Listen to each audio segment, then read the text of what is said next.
How to cook barako. Let's go. And first you put some danom into the takuri. Yan, like that. Get fresh water, clean water from Pasig River kung adayo-adayo. Yan, then you kalub it, and then you will sang it. Make sure that it's only clean water, okay? And then you turn on the gasol. See, oh, slow motion pa lang. Yun, nag-apoy na ang ating gasol. Medyo mababos na ang karga ng ating gasol. And then, wait until it's a brok. Let's poop. Kunana. Like that. So when it's a brok, you get ready the pulbos. Yan. And then the pulbos is the powder.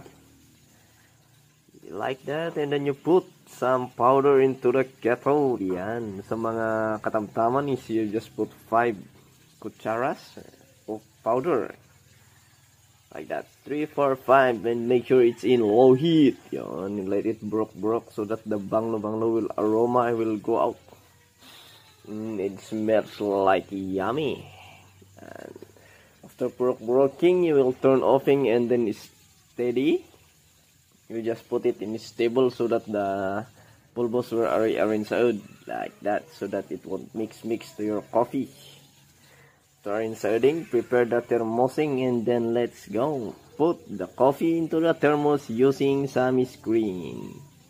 Yan, use some sagatan so that the residue of the barako will stay and will not igop you. Okay, that's it for video. That's how to cook barako.